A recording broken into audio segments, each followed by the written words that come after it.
What's up, family? This is your man, not your boy. Go black to Africa. I got a video I want to share with you all. I am back to expose the evilness that the wicked people do here in this damn Erica. Put the D in front of America, capitalize the E, damn Erica. A video that a brother who's an attorney who really expresses frustration and how he's looked down upon after all his accolades and his degrees that he have, still looked down as a boy. Check out this video and I'll be back. I went to Harvard Law School. I've got a lot of degrees and awards. I've won cases at the US Supreme Court, and I've been in courtrooms representing clients, getting there early, sitting at defense counsel's table, where the judge will walk in and immediately get mad at me. The judge will look at me and say, hey, you get back out there in the hallway. I don't want any defendants sitting in my courtroom without their lawyer. And I have to stand up and say, well, I'm sorry, Your Honor.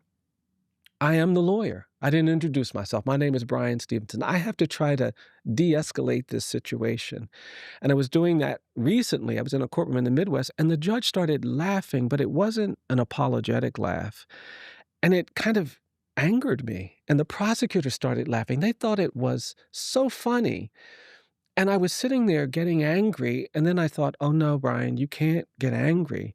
You need to smile. You may need to laugh. And I felt that way. I thought that way because my client was not going to be able to leave that county. I was able to leave that county and never come back based on the way I was treated if I chose to do that. But my client was going to have to stay there. So when they were laughing, I smiled. And then I eventually chuckled. Client came in, we did the hearing, but I remember sitting in my car after that hearing thinking, wow, here I am, this middle-aged black man. I'm in my best suit. I actually argued the case at the Supreme Court that we were trying to implement. I've got all of these degrees and awards, and I'm still required to laugh at my own humiliation to do justice for my client. That's not right. That's not fair. And I'm getting old enough to know that when you have to constantly navigate presumptions of dangerousness and guilt because of your color, when you have to tell your children how to survive a police encounter, what to do and what not to do, how they can't do the things that their white friends can do because they're going to be burdened with this presumption, when you have to constantly navigate this world, it's exhausting. And I want something better. I want something better for everybody. And that's why the commitment to truth-telling, the commitment to building institutions that help us understand the harms of history is such a priority. What do you think? I want to say this right here. Many of us don't even know, and I say many of us being the younger generation, don't know what our great-grandfathers and grandmothers and our fathers, I'm 59 years old, and I remember my grandfathers telling me how it was back in the day. We're talking in the 30s, 40s, 50s, 60s, that a black man couldn't walk down the street and a white man approached, and the black man had to put his head down and his eyes down, never to ever look him dead in the eye. Many people in damn Erica claims that things are equal to this day. Things are fair. Slavery's over with and get over it, and it's time to move forward. We got Trump talking about, hey, let's let it go. These museums that are still trying to indoctrinate their children over slavery and all these things. But let me say this right here. We should never forget, and we should never forget to teach our children, our grandchildren, how things were and they still are. More things are covert than it is overt, hidden. Whether the Ku Klux Klan changed their suits and their outfits to robes being judges, or police uniforms, or whatever professions are out here, these people still exist out there today. Don't think for 1 minute that prejudice is gone and poofed out into the empty skies. No, not at all. Let me say this right here. The brother had made mention, being an attorney, all that he's done for the Supreme Court and fighting and all this stuff here, he's still looked down upon. I'm saying no matter what your profession is, no matter how much awards you've received, people still look down at you because of your skin color.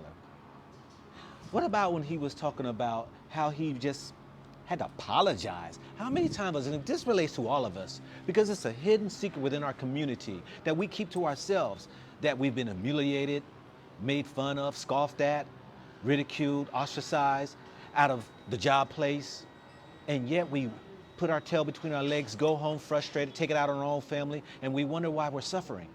Because nobody is talking about it. Nobody is really being real and telling the stories of what they had to go through from their 9-to-5 jobs. If we do such a thing, speak out, cry out, because the Lord said, we are in this situation for not following the Lord. We are a people, a chosen people who's supposed to stand above all, but we have succumbed to our enemy's way of life. We have come to an understanding that we can try to cut corners. We can try to go ahead and get 5-finger discounts, and we can do what they do. And yet the law does not apply to us like it applies to them. I'm saying we sit here in 2025 and we still have to teach our children how to navigate through damn America. I tell my children, yeah, you're gonna have to work longer in the day. It means show up at work early, get off later than those you're competing against, just to show that you're the better worker. Why do we have to do that? Why we still have to tell our children that you have to behave a certain way? Zip your lip, be quiet when a police officer stops you. Yes, sir, no, sir. Isn't that the shuck and jive that we had to do? Isn't that what the attorney said there on the video? That he sat in his car and had to think about how he's humiliated. You know, that's one of the killers of a man, is that when his pride is taken, if you will, and when I say pride, I mean his manhood is taken, that he knows he has to zip his lip because if he says something, he loses his job. Isn't that shameful? That you, who's supposed to be equal as a man, but get mistreated no matter what job you got, whether you're making millions and billions, whether you are the 9-to-5 guy who's making, hourly wages, we know deep in our hearts, we have to perform and act differently. Yes, even when they tell the stale jokes, even that they make stupid comments, we have to smile and we have to cause ourselves to laugh, as the attorney said, to get along. That's right. Many of us are stuck in the get along gang. Many of us don't even realize that we are not free. We don't have the same liberties, but that when they make comments to us, you better keep your mouth shut, because if you say anything, I'm gonna cut you, boy. That's devastating. That's ridiculous, but we've had to go through it. And so I say in closing, family, seek the Most High. Because yes, in my 59 years, I had to deal with it, but I was able to keep my sanity. I was able still to stand above. I know that righteousness have got me a far long places, and it has secured me in places that many people are searching for.